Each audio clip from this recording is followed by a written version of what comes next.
Sobre todo creo que Horacio Maldonado pues tuvo este incidente, este accidente de tránsito y y estaba en el hospital. Él estaba preocupado por su hijo y por su nieta. No sé cómo esté él. Ha contestado algunos mensajes de WhatsApp, pero no muchos, entonces, pero mandó las fotos del accidente. Y bueno, el caso es que estamos aquí pidiéndole al doctor Julio César Caruso que por esta ocasión, en atención a lo que pasó con nuestro amigo Horacio Maldonado, nos pudiera volver a dar la conferencia, porque además estoy viendo que están entrando personas que les interesa el tema de la asamblea de aula y la convivencia escolar y que no estuvieron a las 4 pensando que había otra conferencia. De hecho, estuvieron algunos de ellos en la conferencia del doctor Pedro Reigadas, que también fue muy interesante. Entonces, ¿cómo ves, Julio? ¿Nos podrías volver a explicar cuál es el proyecto, cuál es la pedagogía de la asamblea de aula y la convivencia escolar?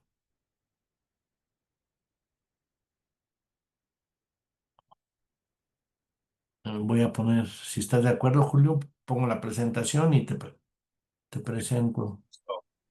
Gracias, Marco. Buenas noches con todas y todos. Entonces, déjame, poner tu presentación.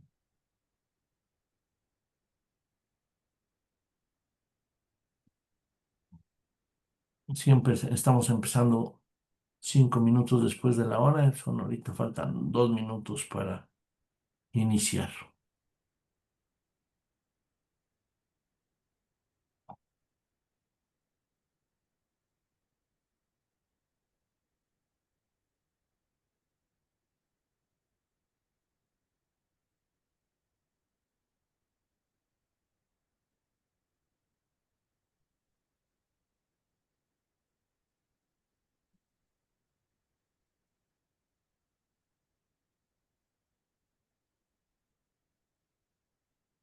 Bueno, déjame pausar tantito. Pues buenas noches a todos los que están en esta sala de Zoom del Quinto Congreso Internacional de Transformación Educativa. Estamos aquí para escuchar la conferencia magistral del doctor Julio César Cardoso de Perú. Eh, la conferencia se llama La convivencia y la asamblea de aula. El doctor Julio César Cardoso es psicólogo, paz decano nacional del Colegio de Psicólogos del Perú. Ha sido director académico del Observatorio sobre la Violencia y Convivencia en la Escuela, sigue siéndolo. Es Premio Nacional en el área de psicología, en el área social comunitaria del Colegio de Psicólogos de Perú. Y es autor de varios libros, de múltiples libros sobre el tema del bullying, así como artículos científicos que ha publicado en diferentes revistas sobre el bullying y la convivencia en la escuela. Es un experto, podríamos decir que es nuestro experto latinoamericano en este tema del bullying. Además, una persona con mucha fundamentación de lo que se requiere para cambiar la educación, comprometido con la emancipación de los pueblos latinoamericanos, con la decolonialización de estos pueblos y de las ciencias, en particular de la psicología y de las ciencias sociales. Además, el doctor Julio César Caroso pues ha estado ya en varios de los congresos de transformación educativa que hemos programado. Estuvo aquí en México, estuviste, Julio, en Tlaxcala, si no mal recuerdo, Sí, y sí, no me acuerdo si en Ixtapan también, Istamán también. Sí, también, ¿verdad? En Veracruz también estuviste. también en Veracruz. Y en Toluca también. No, no de Toluca, no. Toluca no. Bueno, pues qué bueno que ahora sí estás aquí con nosotros y pues te vamos a agradecer la exposición de esta conferencia magistral sobre la convivencia y la asamblea de aula. Adelante, comparto tu presentación. Gracias, Marco, por la presentación, muy generosa, y le doy la bienvenida y las buenas noches a todas las y los participantes.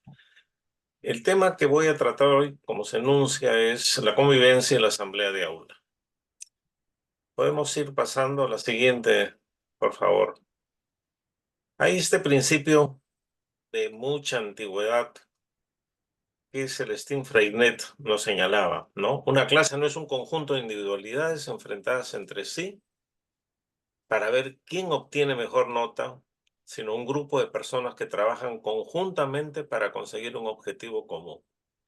Esencialmente, lo que acá nos está diciendo Freinet es de que la escuela no tiene por qué ser, como lo es hasta la actualidad, un conjunto de individualidades en donde se estimula no el crecimiento personal exclusivamente, muy independientemente de lo que pueda significar el compañerismo, la solidaridad, la camaradería, la cooperación.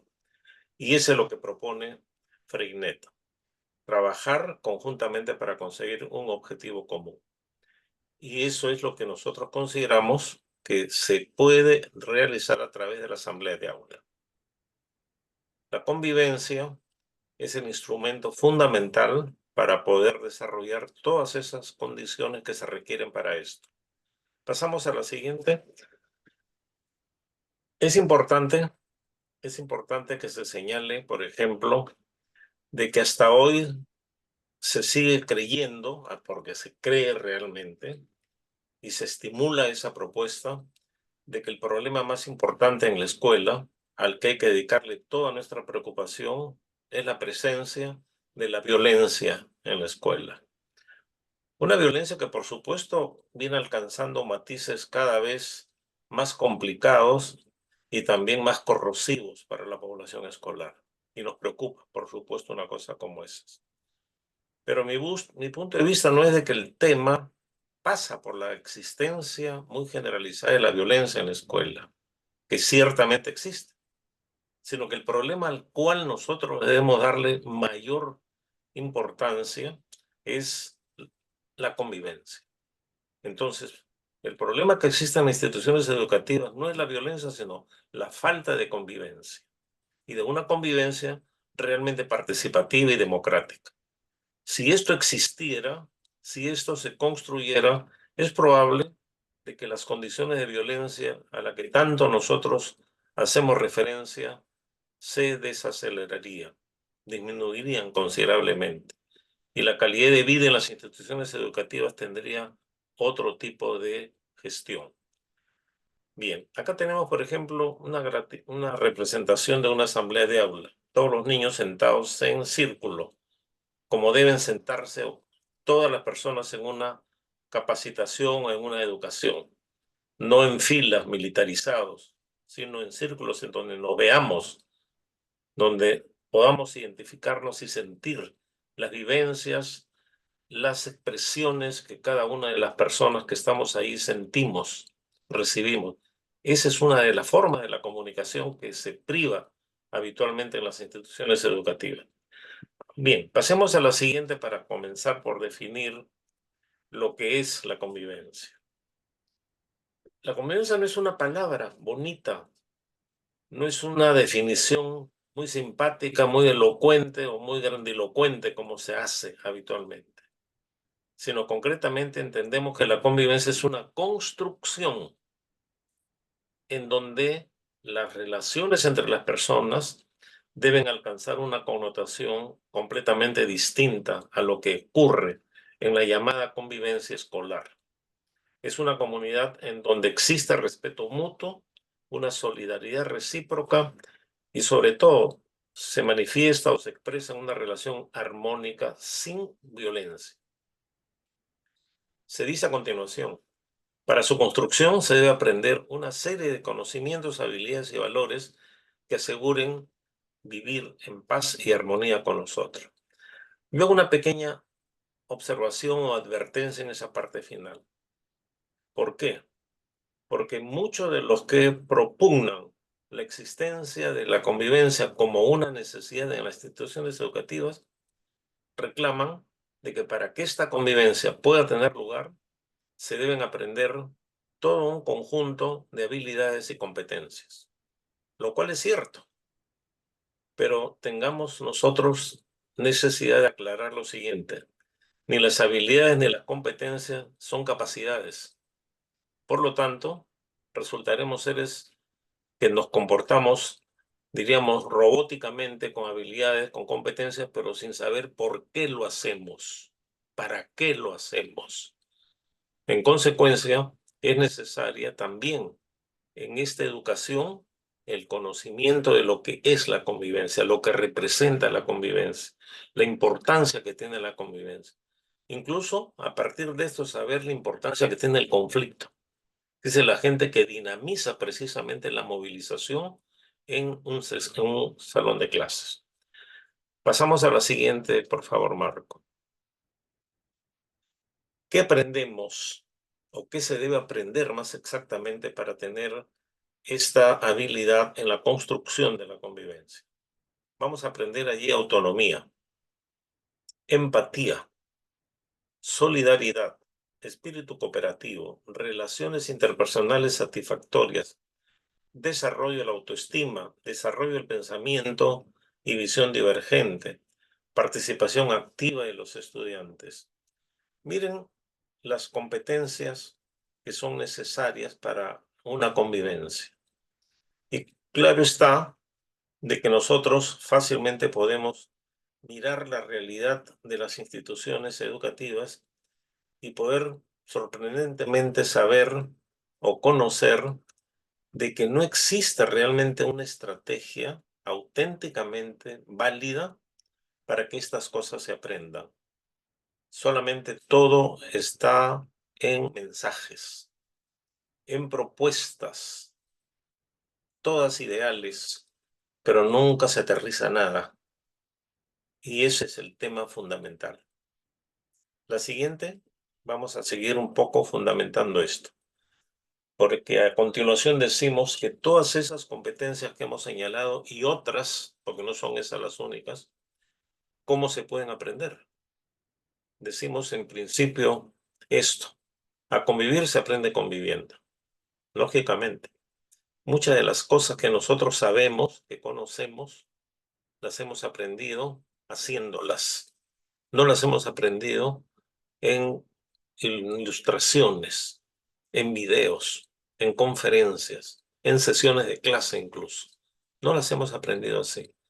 Las aprendemos cuando las llevamos a la práctica. Y es un referente muy importante el trabajo de Marco sobre la psicología de la praxis, la teoría de la praxis que él tiene. Entonces, decimos a continuación que todos los aprendizajes que son necesarios para una convivencia no pasan por una metodología tradicional.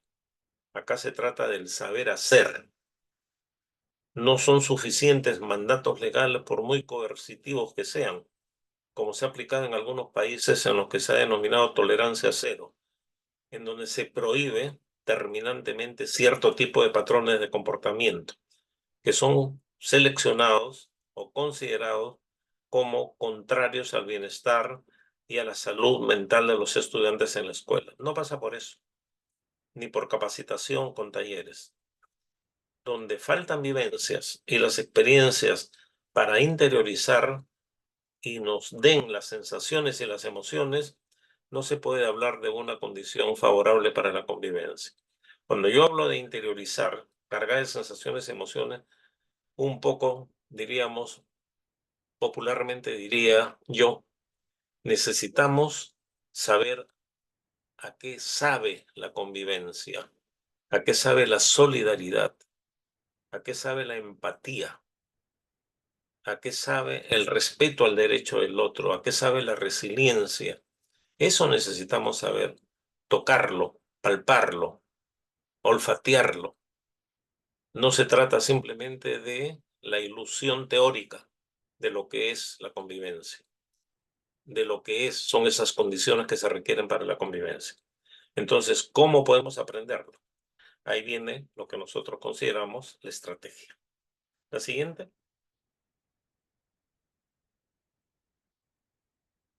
la asamblea de aula. ¿Por qué la asamblea de aula?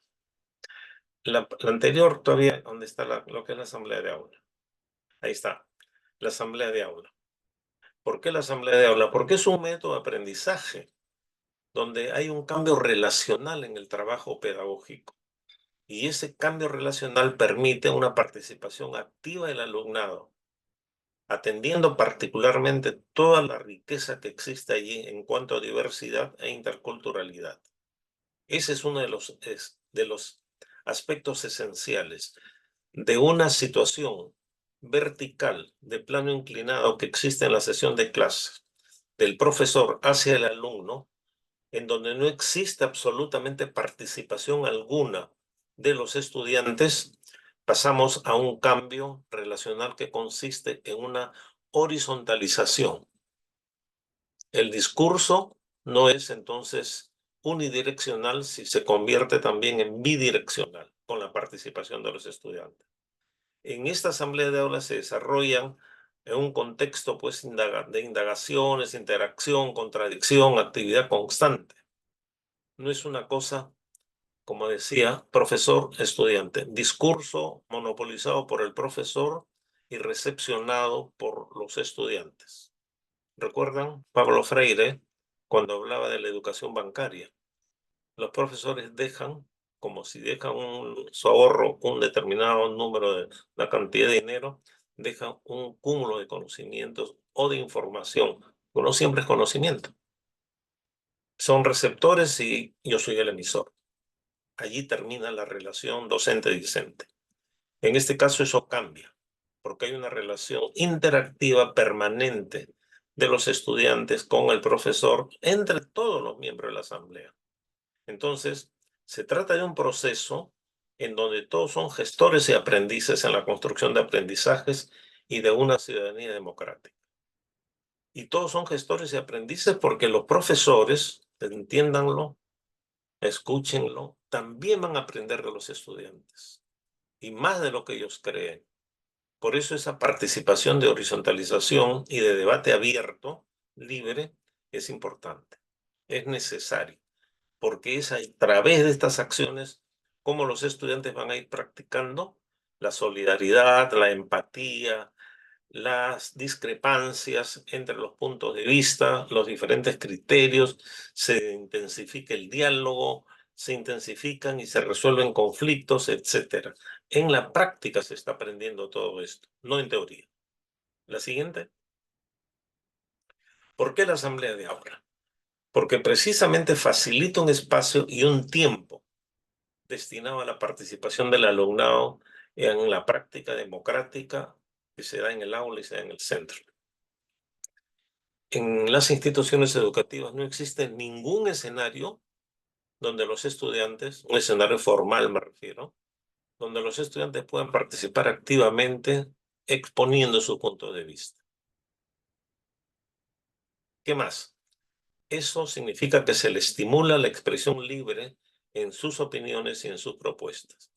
Acá no hay restricción de que eso no está bien, que eso no corresponde a la realidad, o que ese punto de vista es trasnochado, o es revolucionario, ni nada por el estilo. Todos tienen el libre derecho de opinar y se debate, se conversa, me corrijo, Marco, debate, se dialoga para poder llegar a cierto tipo de consensos. Eso es, se intensifica mucho y se desarrolla mucho el espíritu crítico. Incentiva a los estudiantes en la participación y toma de decisiones. Adquieren, además, habilidades sociales fundamentales. El mismo hecho de relacionarse y adquirir calidad en sus relaciones ya suponen una serie de habilidades sociales importantes. Estas habilidades sociales son consideradas por la OPS como habilidades para la vida. Además, imaginémonos nosotros una institución educativa donde no exista la comunicación verbal y no verbal. Es absolutamente inadmisible. Acá se estimula, no solamente se acepta como una formalidad más, sino que se estimula este tipo de práctica. Pasamos a lo siguiente. ¿Qué se propone en la asamblea de aula? O sea, ¿qué proponemos como una cosa tal vez necesaria o novedosa? Uno, se establecen relaciones basadas en el conocimiento, en el respeto, en las características propias de cada persona. Hay una cosita sobre esto, por ejemplo. Muchos de nosotros en algunos momentos para hacer énfasis en una acción o en una postura inclusiva, digo, en esta aula tenemos algunos amigos, algunos estudiantes que tienen algunas características que ustedes pueden observar no son coincidentes. Hablamos muy bonito sobre esa presencia de esos niños y creemos que estamos dando un mensaje inclusivo, pero lo que en realidad estamos haciendo es dar un mensaje exclusivo. No hay necesidad de eso. ¿Quiénes son los que dicen que de este límite a este límite está la normalidad? Y todo lo que está fuera de esto es anormal. ¿Quién lo dice? Cuando hablamos de diversidad, estamos hablando de toda la población. Todos somos diversos y todos tenemos diferentes características, diferentes ritmos en el aprendizaje de todo. Así que no tenemos por qué etiquetar nada ni a nadie. Y eso lo hacemos nosotros permanentemente. Acá en la Asamblea de Aula no se mencionó para nada de eso. Hay la oportunidad de la expresión libre. Libremente cada quien puede hacer uso de la palabra y exponer sus puntos de vista. Siempre, claro está, de una manera respetuosa, ¿no? Asertiva, pero tiene la libertad de hacerlo. Ese lo propone la Asamblea de Aula. ¿Qué más? Que a través de esto se potencian las actitudes de cooperación en el grupo. El individualismo, que hoy día es la filosofía dominante, se habla de los emprendedores y de la importancia de los emprendedores, y eso es precisamente un aliento al individualismo exacerbado. La institución educativa necesita fortalecer, por el contrario, el trabajo cooperativo. Todos, todos tenemos que apoyarnos y ayudarnos para alcanzar los objetivos que nos proponemos como aula. Eso significa incluso una cultura escolar. ¿Qué más? Abordar grupalmente el trabajo académico favorece las experiencias y la escucha activa. Los trabajos son siempre individuales, incluso en el profesorado. Cada profesor tiene su capilla y no coordina con el otro profesor, aunque tenga el mismo curso. No coordina, aunque tenga los mismos estudiantes. Y todo eso tiene mucho que ver con el estilo, con el modelo, con la filosofía que impera en el trabajo educativo. Desde la Asamblea de Aula tenemos la intención de que ese trabajo se cambie, se modifique y debe haber siempre un trabajo grupal. Hoy día que tanto nos aterra el uso de los teléfonos celulares, hay que buscar que darles un uso pedagógico. Y por ejemplo, esto que significa el trabajo colectivo o grupal, el celular es un buen instrumento, es una buena herramienta. La UNESCO lo más fácil, y muchos países lo han aceptado, es eliminar los celulares de los colegios. No se acepta, no se permite. Es decir, son dañinos, ¿no? En el colegio. Pero después que salen del colegio ya no son dañinos los celulares. No les interesa. ¿Qué tipo de educación es esa? Yo creo que hay que permitir que ingrese el celular, no hay que proscribirlo y enseñar el uso pedagógico. Y eso la Asamblea de Aula lo utiliza de una manera así, ¿no? Educativa y pedagógica. Pasamos a la siguiente.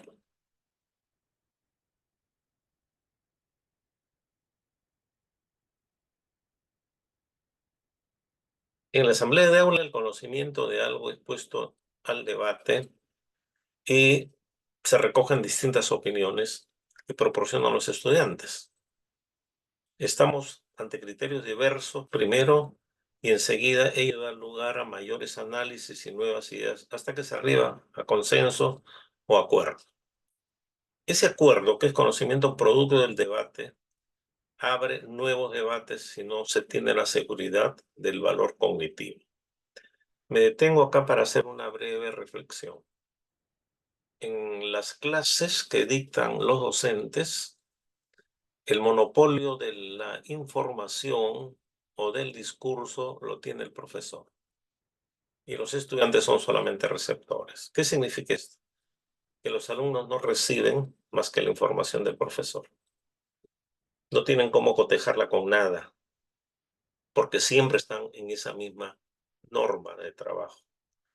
Cuando en la asamblea de aula nosotros decimos que pueden participar libremente los estudiantes, su participación da lugar a más de una impresión, opinión, concepto sobre lo que está en debate. Y en este caso los estudiantes tienen que procesar las diferencias entre ellas, recoger, evaluar para decidir.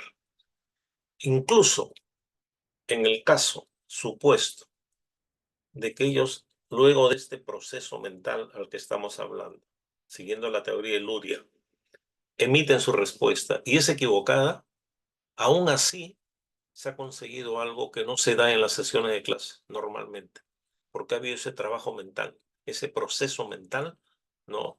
Esa evaluación de las diferentes opiniones que tiene que hacer con lo que Balón hablaba, pensamiento, para emitir una respuesta. Eso es lo más valioso, me parece, o una de las cosas más valiosas que nos ofrece la asamblea de aula. Eso es importante para mí. La siguiente. Ahora, hay efectos de la formación en la asamblea de aula, que acá los tenemos visualizados.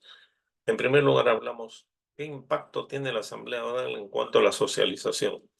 Bueno, se valora el trabajo en grupo, el ejercicio del diálogo, la generación de ideas, la negociación incluso también, las distintas perspectivas que se presentan, respetar las normas de convivencia, etcétera. Hay una serie de aspectos de nuestra vida social que existen en la institución educativa que se rescatan y se desarrollan para hacer a las personas, en este caso a los estudiantes, hacerlos más responsables de su papel social en la institución educativa, en la relación con sus compañeros en primer lugar y en la necesidad de incorporar nuevos aprendizajes para su crecimiento social y personal. En el aspecto lingüístico, se aprende a escuchar, se mejora la expresión verbal y no verbal, se desarrolla el vocabulario y el manejo de emociones, algo también muy importante. Donde hay mutismo, habitualmente en las sesiones de clase, no se puede desarrollar el vocabulario. No se puede desarrollar aspectos que tengan que hacer con el lenguaje verbal y no verbal, porque no hay oportunidad para nada de esto, no hay práctica. En la asamblea de aula esto sí tiene lugar. No es una oportunidad simplemente, sino es una realidad. Pueden hacerlo y lo hacen. La siguiente, por favor. ¿Qué más? Tenemos las capacidades afectivas. El desarrollo de la autoestima, la expresión de emociones, sentimientos, satisfacción y bienestar en sus actividades. Aquí nosotros queremos destacar también de que no se trata simplemente de una denominación de afectividad o de emoción, sino también reconocer el papel de los sentimientos. Nosotros hablamos demasiado de emociones y casi minimizamos o ignoramos el papel de los sentimientos, que son importantes, porque los sentimientos son las emociones, pero intelectualizadas, según Balón. Esto quiere decir de que amamos lo que nosotros necesitamos. No amamos cualquier cosa, pero podemos tener muchas emociones frente a muchas cosas que no necesariamente amamos. Entonces, esa es otra de las partes que nosotros estamos a través de la asamblea de aula educando a los estudiantes a ser, por supuesto, capaces de expresar con la debida sensibilidad y responsabilidad sus emociones, pero también aprender lo que significan los sentimientos y desarrollar los sentimientos, porque todo eso genera tanto satisfacción como bienestar en las actividades. Y por último, las capacidades cognitivas. Nunca como en la asamblea de aula encontramos que hay una mayor capacidad atencional en los participantes. La observación, la memoria y una mejor comprensión de la realidad. Además, se desarrolla un pensamiento divergente, flexible y crítico, que tiene mucho que hacer con la construcción de la ciudadanía. Queremos ciudadanos que sean capaces de reflexionar, de ser analíticos, de ser pensantes, cosa que hasta hoy nos deja bastantes cosas vacías con los egresados de las instituciones educativas. pueden saber mucho, ser estudiantes excelentes en cuanto a calificación, pero no tienen la más mínima sensibilidad ni el más mínimo humanismo, porque no se enseña nada de eso. Si no se enseña solidaridad, si no se enseña empatía, si no se enseña incluso cómo desarrollar la autoestima, ¿qué tipo de personas podemos tener? Porque además la institución educativa se interesa más por el alumno, más no por la persona. A través de la asamblea de aula, esa es una diferenciación importante que tratamos de que se reconozca. Los que asisten a la escuela son mucho más que alumnos, son personas. Tienen todo un complejo de vida fuera de la escuela que tenemos que tomarla en cuenta. Porque bien sabemos que las variables del hogar o las contextuales de su barrio son importantes para la modelación de los estudiantes, niños y jóvenes. Eso también entonces nosotros consideramos que va a ser un buen bastión para desarrollar en la asamblea de aula. La siguiente, bueno, esto es una cuestión muy formal. Pasos para conducir una asamblea de aula. Establecer una agenda. La agenda no le impone la autoridad, sino se recoge entre la opinión de los participantes de la asamblea y selecciona lo que es más importante, más útil.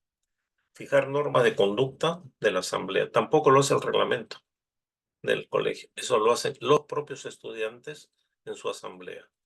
Informar sobre el tema de la asamblea de aula en el momento que se dé inicio el debate.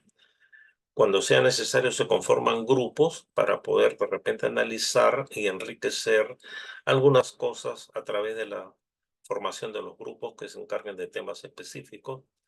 Y después del debate se cierra la asamblea de aula, terminando esta con un acta donde se consideran los acuerdos que se han alcanzado. Esta acta, algunas personas la problematizan si son realmente cumplidas por los asistentes, por los participantes, y sí lo son. Lo son porque son sus vivencias, son sus decisiones, son sus cosas que ellos están debatiendo y acordando. Si alguien dice, pero todos lo cumplen, por favor, no estemos buscando siempre tres pies al gato o lo absoluto. Habrá disidentes, habrá disruptivos, pero no nos debe llamar a preocupación la presencia aislada de estos casos.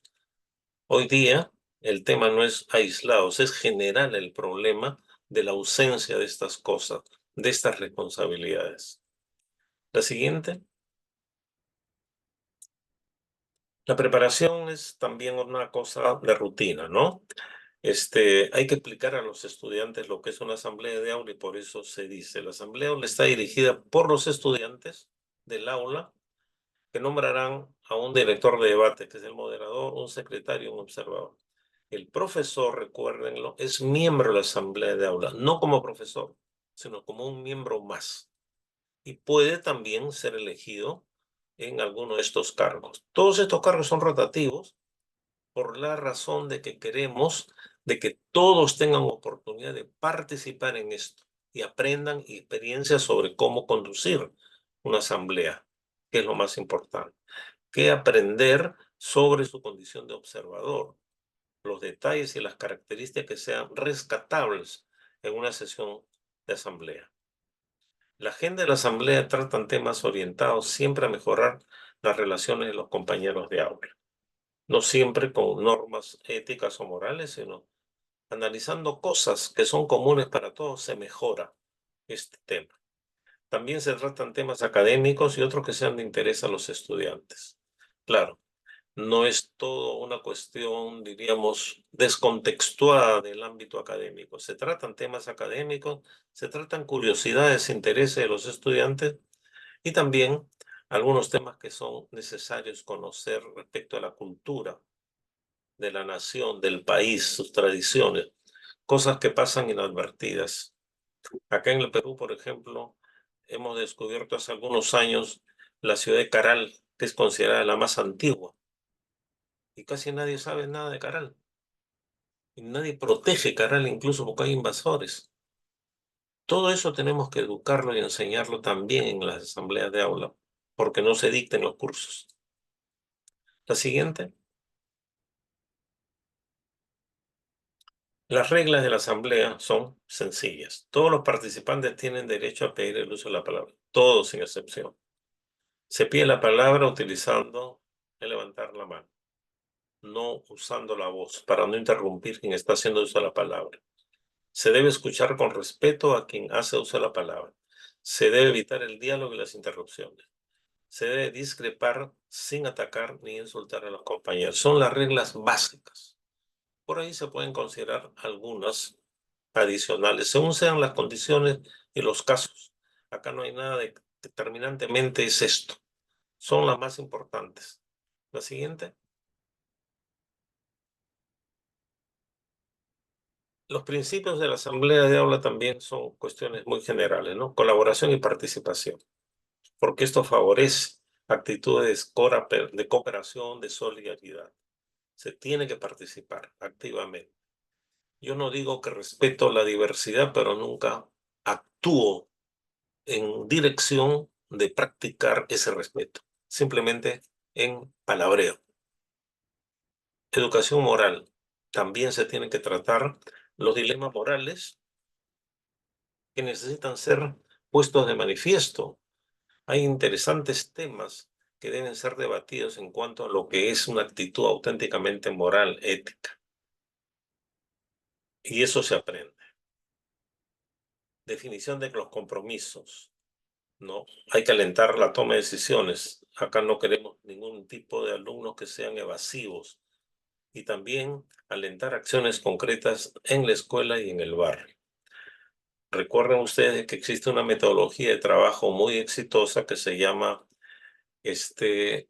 aprendizaje-servicio, donde los estudiantes se trasladan a la comunidad para cumplir roles educativos y roles sociales, perfectamente identificados, que son parte de la educación que ellos necesitan, conocer la realidad tal cual, no a través de un libro, no a través de una ilustración o de una clase. La realidad debe palparse, debe conocerse. Y también centros de interés que consisten en identificar los problemas del aula, como la discordia, la cooperación o la falta de cooperación, problemas éticos que están también muy arraigados, discriminación de los inmigrantes, ¿no? La violación a los derechos humanos, problemas familiares y el barrio. Son muchos los problemas que existen, pero que nadie se toma la molestia de orientar a los estudiantes en estas cosas. Eso es una cosa que debe también trabajarse en las asambleas de aula y consigue resultados importantes. Una señora me decía, porque algo de esto se había trabajado con los niños pequeños, ¿no? El cuidado del agua, por ejemplo.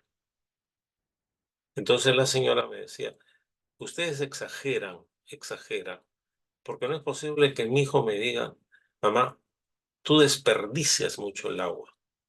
O sea que tu hijo tiene 5 años, no puede de ninguna manera llamarle a la madre el cuidado del agua. Le parece de que está bien, pero está mal.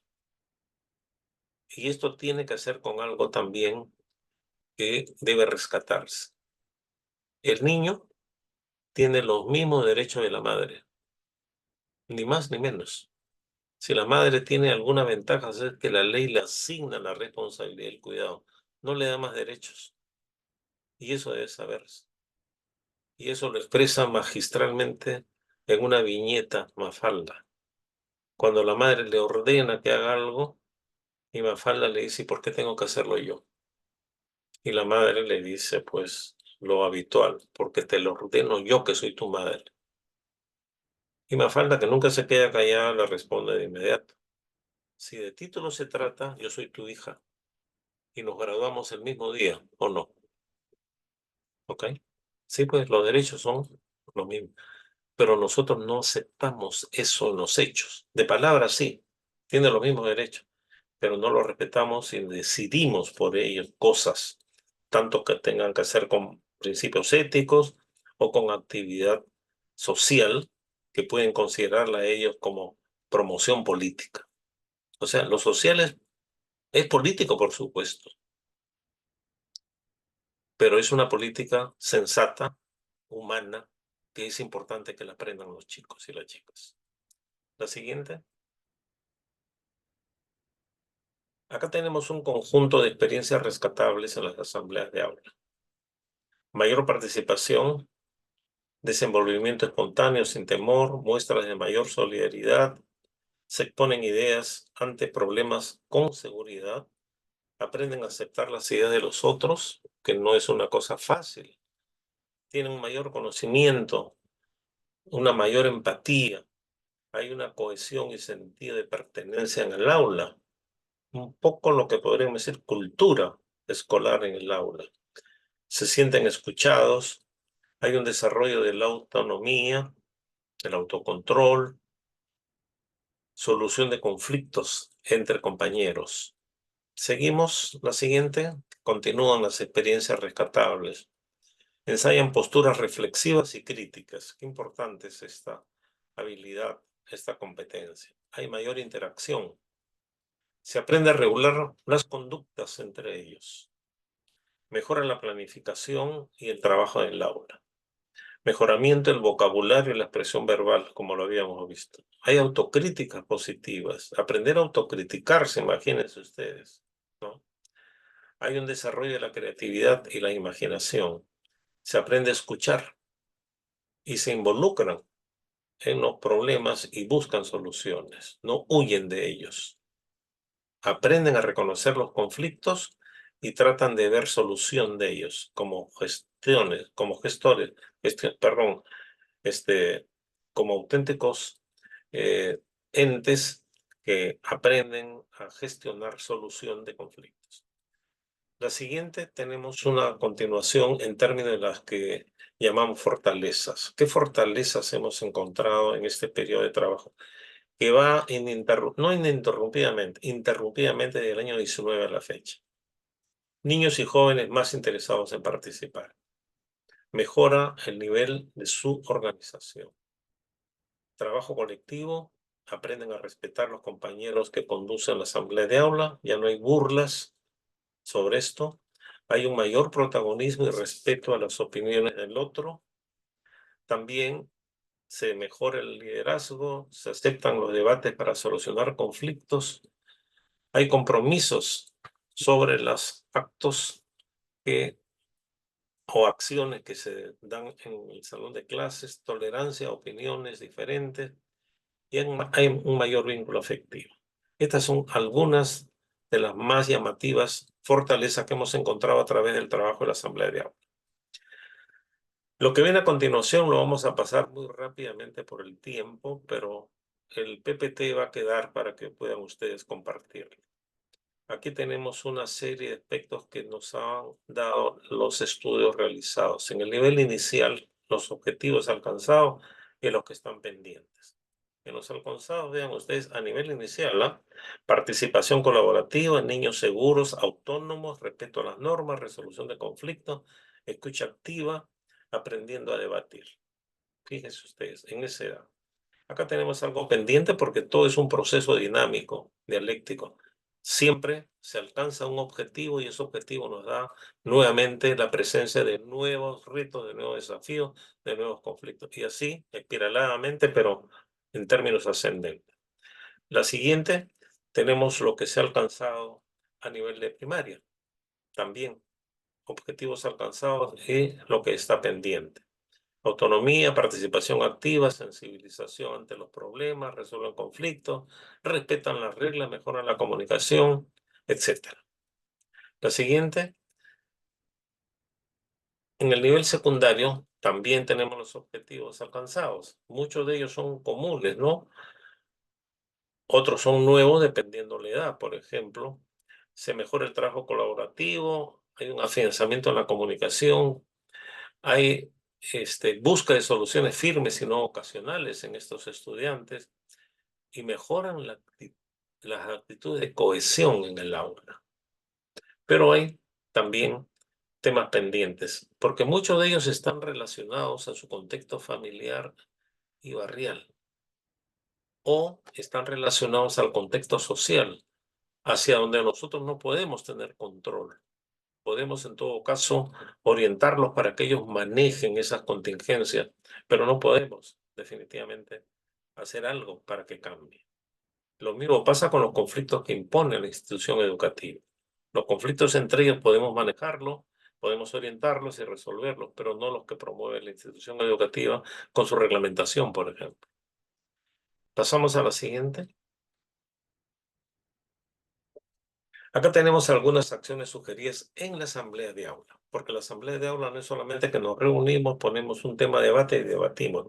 No, hay muchas cosas que se deben hacer y se pueden y se deben hacer en el interior de la asamblea de aula. Por ejemplo, las conferencias.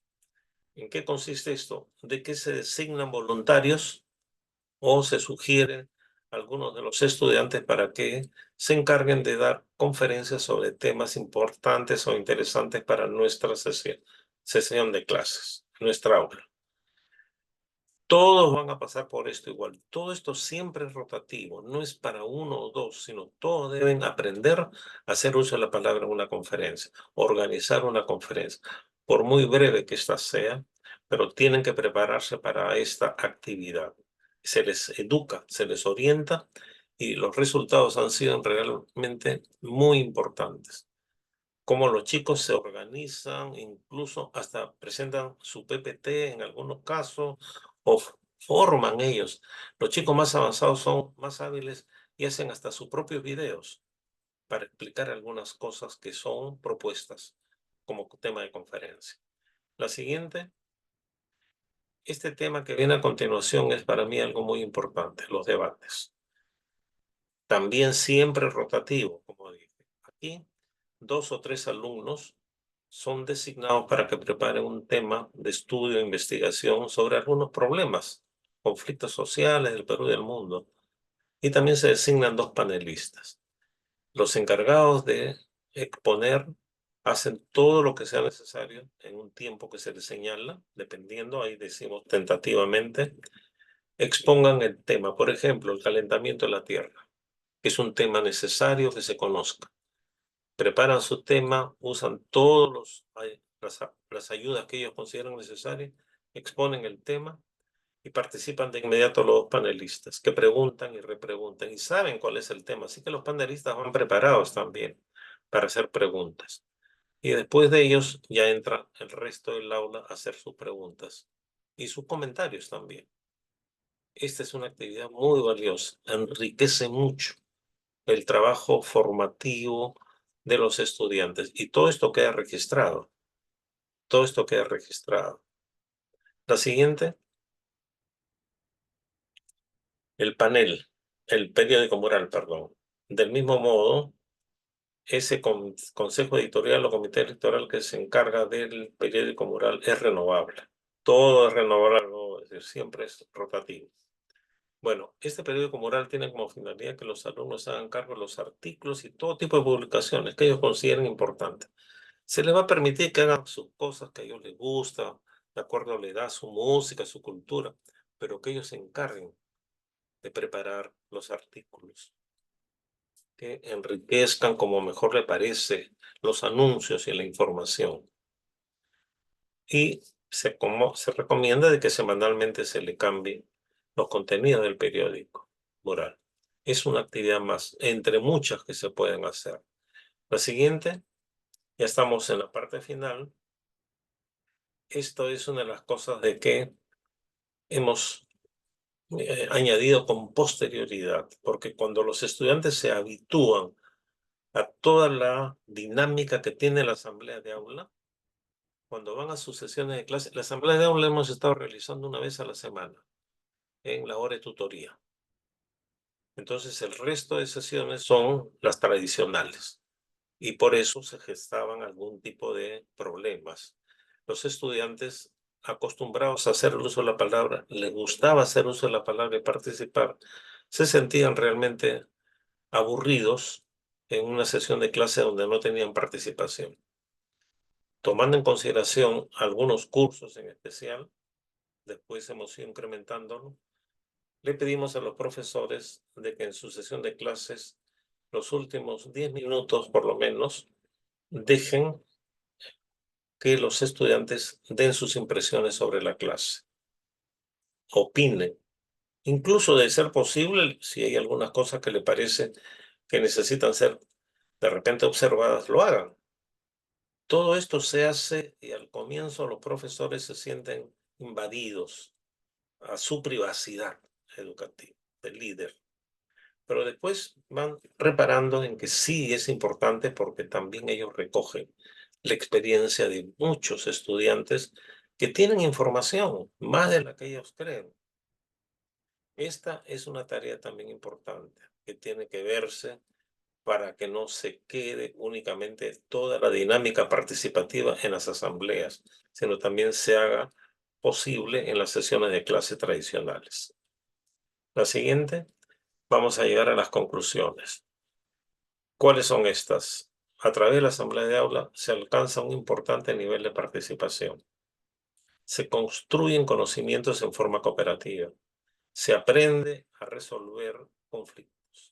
Se felicita y con ello mejora la autoestima. Se desarrolla una visión divergente. Hay una relación inclusiva, democrática e intercultural. Todo esto tiene que hacer con la convivencia. Es la convivencia definitivamente con estos aprendizajes va a funcionar. Allí podemos decir, estamos aterrizando todas aquellas características que siempre reclamamos son necesarias para la convivencia. La siguiente, tenemos acá una frase importante de Gianni Rodari. Rodari nos dice acá algo maravilloso, porque ciertos tesoros existen únicamente para quienes recorran un camino nuevo por primera vez. Yo creo que recorrer este camino de la asamblea de aula tal como lo estamos proponiendo, horizontalizando la relación, dándole el uso de la palabra a los estudiantes, es un camino que estamos recorriendo y nos está dando la oportunidad de conocer muchos tesoros. Para empezar, los propios estudiantes, lo que son capaces de desarrollar, desde desde lo más pequeños, hasta los estudiantes de los últimos años secundarios. Es increíble la cantidad de cosas nuevas que nos repara este trabajo de la asamblea de aula. Pero no está institucionalizado mayormente. Por eso nos limitamos a esto de las asambleas de aula en las horas de tutoría. Y mayormente tampoco se hace, solamente en algunos, muy poquísimos escenarios educativos que yo conozco, a donde puedo por allí dar algunas charlas y he propuesto que lo practiquen y lo lleven a cabo. Pero no estamos preparados para eso. No estamos preparados aún para renunciar al estilo tradicional, cómo vemos la escuela y cómo vemos el trabajo pedagógico. Siempre el plano inclinado. Todo eso de alguna manera debemos reconsiderarlo. Tenemos que hacer los esfuerzos que sean necesarios para poder mejorar la educación a través de la participación de los estudiantes. Eso creo que es el propósito esencial. Y repito, la convivencia no ha sido, diríamos, tratada y trabajada para que sea un freno a la violencia en las instituciones educativas. La convivencia tiene como propósito fundamental enriquecer las relaciones de los miembros de la comunidad educativa y con ello conseguir calidad de vida. No puede haber calidad educativa si no hay calidad de vida. Eso es claro. Pero nosotros seguimos empeñados en una calidad educativa sin que exista calidad de vida. Así que por ahí camina la propuesta que he expuesto el día de hoy. Gracias y estoy atento a si hay algunas preguntas, algunos comentarios. Muchas gracias, Julio. Pues nuevamente valoramos mucho esta sistematización que has hecho de la asamblea de aula y pues es una alternativa democrática, es una alternativa de convivencia, de superación, pero como dices, estoy pensando si a un docente de primaria o de secundaria en Perú, en México, se le propone que realice una asamblea de aula, ¿qué nos diría, ¿no? Que retome todos estos principios, estas ideas. ¿Qué nos dirías? ¿Qué tan difícil o fácil podría ser instrumentar? Y te quería preguntar también, Julio, ¿una asamblea de aula al inicio del curso o después de una semana? ¿Y cada semana, cada mes? ¿Cuándo sería una asamblea de aula? Mira, yo soy de la idea de que la asamblea de aula debe ser por lo menos 2 veces a la semana, Mm, como la estoy exponiendo. sí, Y el resto se resuelve o se complementa, ¿no? Se complementa con la, este, ori- como había transversalización de la actividad en las otras sesiones de clase.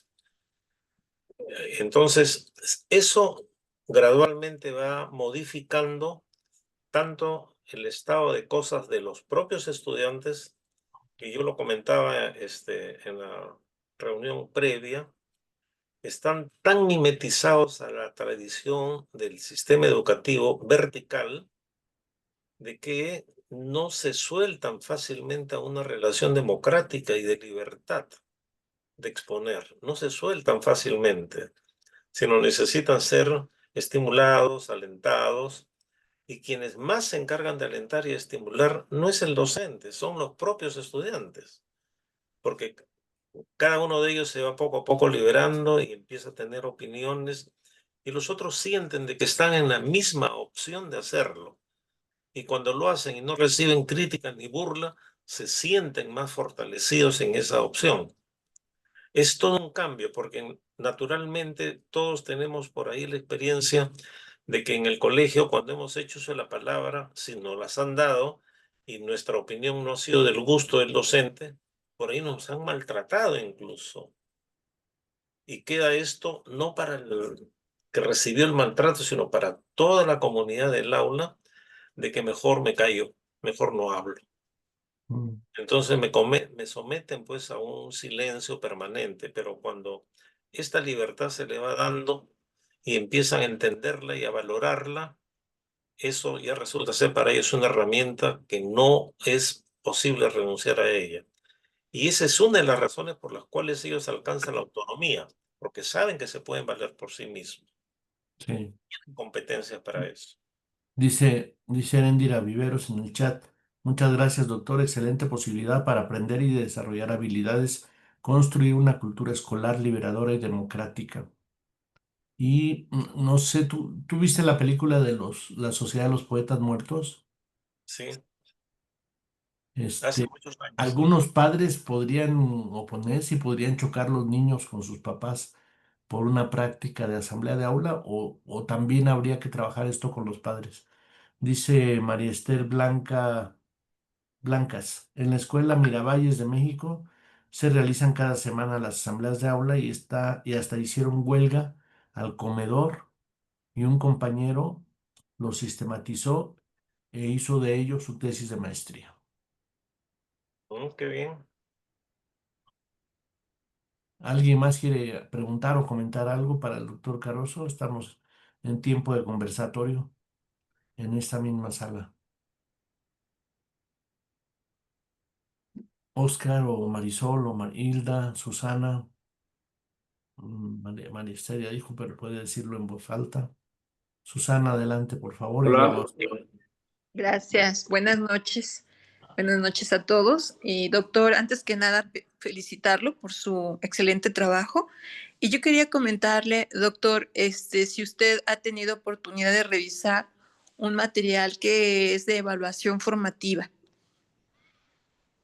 No, Este trabajo de evaluación formativa lo trabaja la doctora Rebeca Nijovic y habla precisamente de estos elementos que usted hizo favor de exponernos y lo he estado llevando yo a la práctica a nivel universitario. Es una práctica compleja, definitivamente, porque en muchas ocasiones estamos acostumbrados a una educación bancaria, ¿no? Usted lo decía bien cuando decía que incluso la forma en cómo se disponen las bancas, ¿no? No en filas, sino en círculo. En muchas ocasiones los estudiantes también lo ven como algo diferente, ¿no? Cuando alguien es diferente, pues a lo mejor los chicos piensan que no van a aprender lo que debe de ser porque tenemos una educación estandarizada. Sin embargo, cuando tenemos todos estos elementos de los cuales usted nos habló, como es la empatía, ¿no? Como es el hecho de socializar, el de tener una relación con los chicos de afecto y que venga una comunicación bidireccional, pues podemos tener efectos diferentes con los chicos, pero efectivamente estamos hablando de que en muchas ocasiones este trabajo de evaluación formativa se puede complejizar. Entonces, no todos están como muy de acuerdo en romper con esa visión de la educación estandarizada y darle pauta a otro tipo de educación.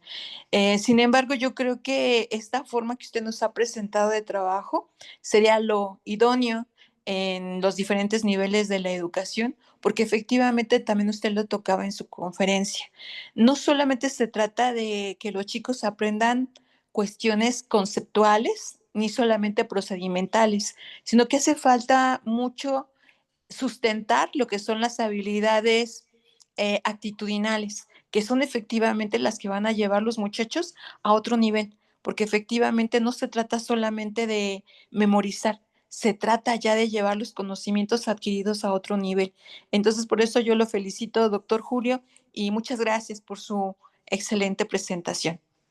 Gracias a usted, profesora, por sus opiniones y sobre todo por la luz que me está alcanzando con el trabajo que usted menciona. Yo admito de que hay muchísimas experiencias sobre asambleas y que son realmente ingeniosas por parte de los profesores que sienten de que la metodología tradicional no les sirve, no les ayuda. Entonces se van ellos constituyendo en, ¿qué digo?, agentes de cambio en esto.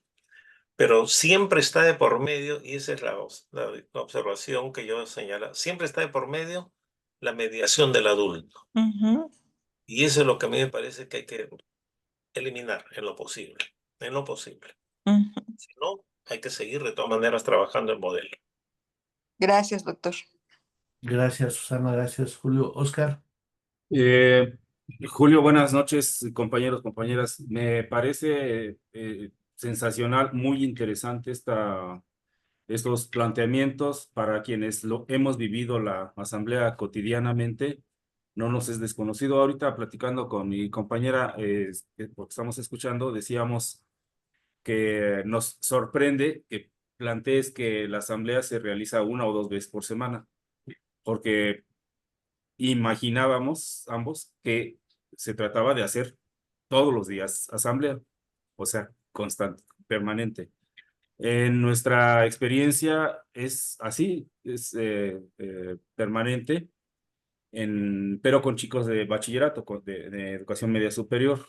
Esto es de entre 15 y 18 años, previo a la universidad.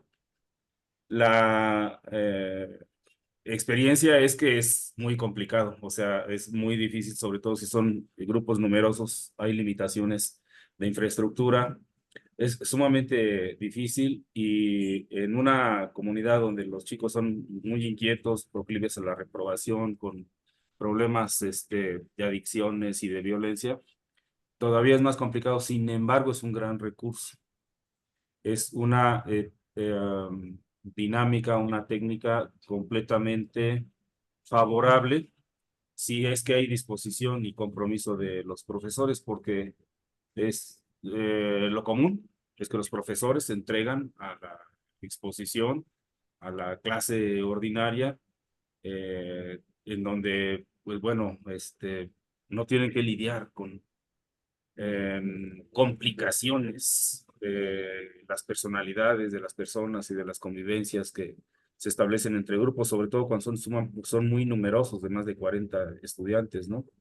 Y todos inquietos, sobre todo si se trata de horas o materias ya de la tarde o de las últimas del turno. Nosotros tenemos doble turno, matutino, vespertino, y el vespertino es verdaderamente, verdaderamente infernal. Eh, Estamos en Chimalhuacán, Chicoloapan, ahorita mismo están saliendo y las motocicletas y el escándalo es verdaderamente caótico. Todo eso es complicado. O sea, eh, operar las asambleas es altamente, a veces angustioso, a veces no se puede, o sea, a veces no hay energía para poderlo concretar. Pero cuando lo hemos hecho ha sido muy positivo, lo hemos complementado con el libro de los acuerdos, que da bastante resultado, porque se van estableciendo reglas del juego y llega el momento que bueno, desde un principio la evaluación y luego la evaluación grupal, la evaluación colectiva, causa verdadera reflexión, animadversiones, conflictos que pueden resolverse a la luz del libro de los acuerdos. Es una experiencia que particularmente me gustó y fue muy positiva porque la calificación final no la puso el maestro, no la puse, se puso colectivamente. Y hubo al final, creo, un convencimiento positivo, pero se trató de un grupo pequeño, bueno, 30 personas, cuando los grupos ordinarios son de muchas personas, ¿no? A esto le llamamos experiencias de autogestión curricular en bachillerato, complementado con proyectos. La asamblea no puede ser permanentemente si no tiene un sentido, y el sentido ¿cuál es? Realizar proyectos, realizar acciones, resolver ciertos problemas de índole cognoscitivo, de índole investigativo, eh, de producción, perdón, habilitación, por ejemplo, de espacios de jardines, de áreas, y también en la comunidad, de averiguar qué estaba pasando, por ejemplo, con los tianguistas en el caso de la colonia donde nosotros vivimos. Entonces, la asamblea per Tianguistas se, son los comerciantes sí, que tienen sus puestos en la calle, ¿no? Pero que se establecen, es el tianguis. cada 8 días, un día de la semana se establecen y no pasa nadie, o sea, no pasan vehículos, nada. Los tianguistas se posesionan del sitio y tienen pues dos grandes características. Es para comprar, vender, pero también sirve para el esparcimiento de la gente que no tiene a dónde ir, que no tiene un parque, que no tiene ningún otro espacio. Ahí hay cierta esparcimiento. Bueno, tiene muchas aristas el estudio de los tianguis, pero a lo que voy es que hemos estado practicando esta estrategia, esta dinámica, eh, pero no es suficiente por sí misma. Hay que agregarle el diario, hay que agregarle la lectura, hay que agregarle las salidas a determinados sitios, la realización de proyectos, de tal manera que sea una actividad muy dinámica y eso en verdad consume. O sea, uno termina el día hecho trizas, o sea, consume mucha energía, es, se encuentra uno con muchos problemas ya cuando hay interacción con los estudiantes, con las parejas, con los problemas de casa, con los problemas de... Es verdaderamente, em, ¿cómo decir? Un mare magnum de conflictos y de problemas a los que nadie se quiere meter. O sea, es sumamente difícil. Sin embargo, se reconoce que es totalmente interesante. Y esta fundamentación que haces, Julio, a mí me parece que debía haberla escuchado hace años. Qué bueno que la estamos escuchando ahora. Muchas gracias. Gracias, Oscar. Quiero decirte una cosa. Yo estoy de acuerdo en que la asamblea debería tener un poco más de sostenibilidad. De repente no en todos los cursos, pero debería tener un poco más de sostenibilidad. Pero acá hay determinado tipo de obstáculos que son muy difíciles. El primer obstáculo es el burocrático. ¿Por qué pienso yo que es el burocrático? Porque realmente hacer un trabajo de asamblea de aula, como lo estoy señalando, es un poco revocar el hegemonismo imperante y crear un nuevo hegemonismo en el trabajo educativo. El trabajo educativo es uno de los pilares y sostenes más fuertes que tiene el poder dominante, sin usar aparentemente la coerción, ideologiza, idiotiza, aliena a través del trabajo educativo, porque no hace pensar, no toma para nada interés en esto que llamamos pensamiento. Y la asamblea de aula tiene, entre otras cosas, esa posibilidad de que despierta el pensamiento, el desarrollo del pensamiento. El trabajo que impera en el Perú, por lo menos, es basado en la inteligencia formal, piagetana, pero que eso sirve para asociar una realidad y resolver la realidad, ese problema, y resolver el problema y paso a otro problema. El pensamiento no es eso, el pensamiento es abstraer la realidad, evaluarla, analizarla, conocer y construir propuestas. Es mucho más complejo. Ahora, otro obstáculo son los mismos profesores, que naturalmente tienen una formación que conduce a esa posición, ¿no? Es sumamente complicado. Uno de los problemas que yo he encontrado siempre ha sido los profesores. Se resisten y son rápidamente negativistas porque, como tú lo señalas, no es fácil. Siempre hay mucha resistencia también en los estudiantes que están acostumbrados al modelo tradicional, ¿no? Entonces, son muchos los obstáculos con los cuales uno tiene que bregar. Pero pensando un poco con esa importante, interesante versión que hace Galeano en algún momento sobre la utopía, ¿no? Tenemos la utopía y la asamblea de aula y queremos llegar allí. Entonces doy 10 pasos para acercarme a esa utopía y siento que la utopía se aleja 10 pasos. Sigo caminando y la utopía se sigue alejando. Entonces, muchas personas pesimistas que, como diría el Che, no hay peor batalla que se pierda que la que se abandona. La abandonan y se quedan allí. Pero dice Galeano a continuación, la utopía sigue lejos, pero estoy caminando. Y eso es lo que nosotros necesitamos hacer. La utopía es difícil, está lejos, pero hay que seguir caminando para alcanzar algunas cosas de esta utopía. Yo pienso en eso. Acá en el Perú, por ejemplo, las limitaciones que tenemos en los trabajos son absolutamente difíciles. Donde yo he trabajado son dos instituciones de que tienen una visión innovadora del trabajo educativo. Y en esta última, donde estoy trabajando, con mucho mayor todavía facilidades que me dan para muchas cosas. Si yo digo para el trabajo educativo, hay necesidad de un atelier. Ya nos han puesto el atelier. Que hay que trabajar como hace la escuela de Dinamarca, sesiones una vez a la semana por lo menos sobre educación en empatía. Vamos a hacerlo, ¿no? O sea, claro, te ríes porque estamos hablando de Dinamarca, es otra realidad.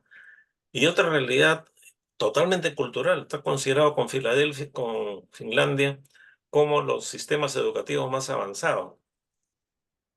Ahí no tendrías tú problemas en el trabajo, porque no va a haber ningún aula que tenga 50 alumnos, pues. Ni tienes que trabajar todo el número de horas que se trabaja. Es todo un sistema distinto. Pero ¿qué hacemos? ¿Esperamos el cambio social o caminamos en dirección a hacer lo que sea necesario para que se modifique esto? Claro. ¿No? Eso es lo que a mí me parece que hay que trabajar. Es el proceso del cambio social, que a lo mejor Dinamarca y Finlandia tienen procesos educativos muy estructurados, pero no tienen tanto ánimo como tenemos en América Latina de hacer cosas trascendentes. O yo creo porque hay muchas cosas que que están surgiendo desde aquí, desde América Latina. Maricel Ramírez, Marisol, perdón. Gracias. Pues bueno, yo creo que a mí me quedó resonando esta parte que dijo el ponente, que dice que no puede haber calidad educativa sin calidad de vida. Entonces, pues lo agradezco y digo, retomando como estas cosas de que decía que uno de los mayores obstáculos es esta parte de los profesores.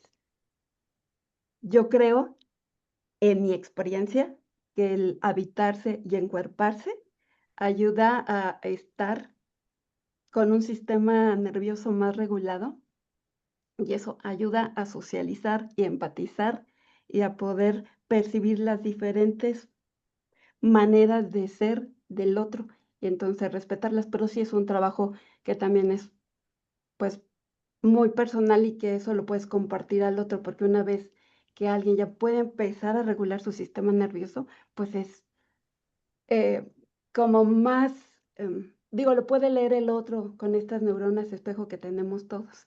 Gracias. Sí, gracias, Marisol. ¿Algún Gracias. comentario, Julio? Sí, sí, un comentario. No, me parece de que lo que señala tiene sentido, ¿no? Pero definitivamente cuando yo hablo de los profesores, no me estoy refiriendo a la totalidad de profesores. Me refiero a un buen segmento de profesores, sí, que por ejemplo, con justa razón, Gramsci los llamaba intelectuales orgánicos del sistema, porque no razonan, no procesan muchas cosas, sino que simplemente cumplen, ¿no? Este, se quejan de, como decía Oscar, de la cantidad de trabajo que se le da y se le da y que hay que llenar burocráticamente un montón de papeles y se le resta incluso espacio para que estudien, para que se preparen. Entonces, todo eso no es una cosa casual, es parte precisamente de cómo pueden arrojar a los profesores para un trabajo más burocrático que educativo, que formativo. Entonces, esencialmente me refiero que todo este complejo al cual yo hago mención ya es parte de la educación que se les da a los profesores. Como a los psicólogos se nos da en la formación inicial una visión más clínica que social o educativa de la psicología, ¿no? Se asocia al psicólogo como un profesional que atiende trastornos psicológicos. No se le ve al profesional como un profesional que trabaja calidad de vida. No se le ve así. Esa es parte de la deformación que nosotros tenemos en la formación inicial. Bueno, tratamos de romper esos esquemas y justamente con Marco, que está acá presente, y con algunos colegas más, el año pasado publicamos un libro que es Decolonizar la psicología, ¿no? Que hay contribuciones de él, de Horacio, de Manolo, de Pavón Cuellar también, que es de México, ¿no? Entonces, ese es el trabajo, creo yo, que tenemos que ver para avanzar en el trabajo educativo, en la mejora del trabajo educativo. Gracias, Julio.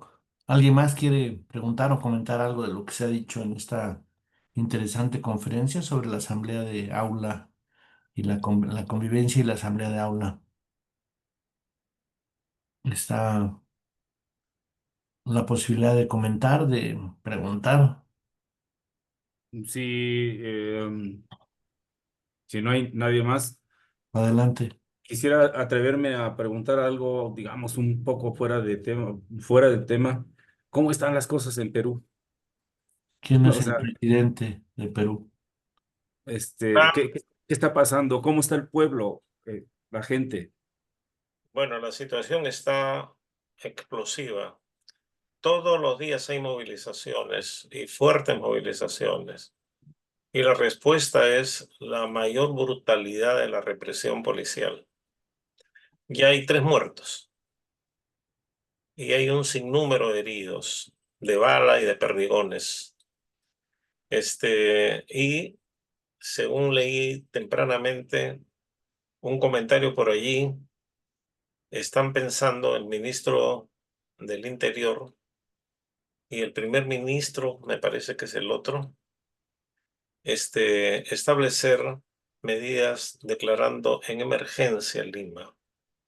Y esto significa pues que van a prohibir todo tipo de acciones porque la situación está muy, muy crítica. El día de ayer lo que ha pasado ha sido una emboscada prácticamente. La movilización se ha hecho por toda una avenida amplia, que es la avenida Bancay, en dirección al Congreso, y cuando ha llegado al Congreso, la policía atacó con bombas lacrimógenas, con perdigones a la multitud y la replegó. Pero a su turno habían cerrado todas las bocacalles, entonces no tenían salida, no tenían escapatorias. La situación ayer ha sido realmente muy, muy violenta. No sé los últimos acontecimientos que continúan, porque han estado haciendo movilizaciones también de protesta por un muerto. Ya nos enteramos que son 2 más los que han fallecido. Y hay otros heridos de gravedad, uno de ellos con problemas de fractura cerebral al cerebro, al cráneo, ¿no? Entonces, la situación está muy complicada, muy complicada. Nunca hemos estado en una situación como esta, ¿no? En donde la corrupción, los grupos organizados de delincuentes están en el poder. Son grupos organizados. Ahí no hay nada de que son oportunistas de paso o corruptos de paso. No. Como dice Hildebrand, este gobierno es de Lampa. No de Lampa, sino de AMPA. Mm. Y él lo dice así con todas sus letras. Y más de uno dice esas cosas.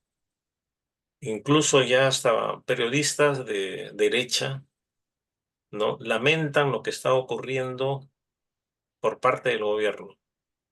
No están satisfechos porque temen precisamente desbordes. Y se especula también de que por allí un grupo de militares que son considerados ultraderechistas están preparando un golpe. También está dentro de la especulación. No sabemos exactamente qué es lo que puede pasar mañana, pero está la situación muy crítica, muy crítica. Sí, así lo vemos desde acá también. Y es que no se ve salida.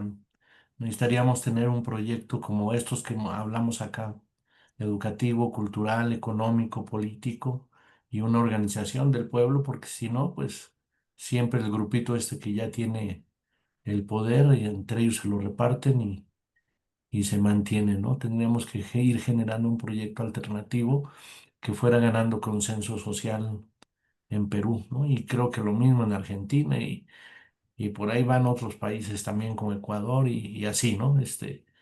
Creo que se necesita una nueva línea de organización. Oscar,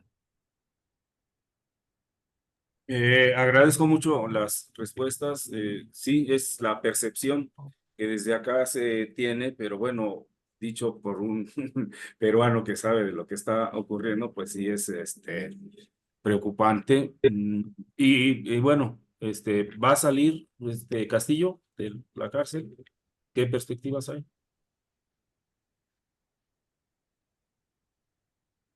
Pregunto, Julio, el expresidente Castillo, ¿va a salir de la cárcel?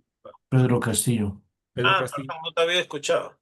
No, no, no creo, no creo. Se está pidiendo, pero yo no creo que cedan a eso. Este, Tal vez más adelante, ¿no? Pero por ahora yo lo veo muy difícil. Incluso hay pronunciamientos ya de la Corte Internacional sobre las irregularidades legales que se han cometido al apresarlo e incluso al vacarlo. Toda hay una serie de temas legales, pero todo lo legal ahorita pues no cuenta para nada, ¿no? Es Sí. esencialmente lo mismo ha pasado con la fiscal de la Nación. La fiscal Pues de la esto que Nación, se llama la ingobernabilidad total, ¿no? claro, Caos. hay entidades que se permiten vacar, eliminar, sacar cuando no tienen competencia para eso. Y esto genera pues también repulsa y radicalización en gente que no tiene nada que hacer con la lucha popular, pero que siente pues de que hay un atropello total a las instituciones y a su autonomía. Y a río revuelto puede haber ganancia de pescadores también, ¿no? O sea, ahí puede haber oportunismo de AMPA. todo tipo, sí. Sí, sí, yo no creo realmente que Castillo sea puesto en libertad. Dice Susana Meléndez, nuestros mejores deseos para nuestros hermanos peruanos. Y Hilda Guadalupe Bustamante se tuvo que retirar, pero te felicita por por el trabajo presentado y en general el Congreso. Pues estamos al pendiente de lo que pasa en Perú y desde luego está el proyecto que nosotros tenemos de Sociedad del Afecto, pero obviamente tendría que este, trabajarse mucho entre la población de Perú para que pudiera conocer otra posibilidad organizativa que no sea la tradicional de los partidos políticos, que te decía yo en el conversatorio anterior que en las asambleas de aulas pudiéramos estar, si no las sabemos conducir al consenso, a la votación simple, podríamos estar entrando a una especie de enfoque partidista donde unos ganan y otros pierden y empiezan las mafias a controlar las asambleas y eso se ha dado sobre todo a nivel universitario y de preparatoria también, de bachillerato, pero a nivel universitario pues se ha visto que hay grupos que controlan asambleas, se hacen las asambleas y las controla un grupo, las saben manejar. Entonces todo eso son cosas que también habría que ver, ¿no? Y en este caso, generar un proyecto ideológico alternativo, como puede ser la sociedad del afecto, que a Claro. la gente le digamos, vámonos al autogobierno, vámonos a una nueva constitución, vamos a la organización del pueblo con nuevos principios, nuevos conceptos, porque así como se ve, no hay salida, o sea, que ninguno de los actores políticos vigentes parece poder dar respuesta a lo que necesita Perú y el pueblo pues se ve que protesta, pero no está asumiendo un proyecto organizativo que pueda desplazar o sustituir a las figuras que están en el poder. Protestan como pidiéndole a ellos que por favor ya se porten bien o que hagan algo no tan malo, pero ellos no lo van a hacer, ellos van a seguir por la misma senda. Por eso urge, yo digo, la organización diferente del pueblo que no sea a través de el enfoque partidista tradicional. Pero los partidos políticos ya han sido rebasados en muchos países. Los que Sí. movilizan son otro tipo de grupos. Por ejemplo, las mujeres tienen hoy día un protagonismo totalmente fuerte acá en el Perú y en algunos otros países. O los grupos de género que también están bien organizados y reclaman.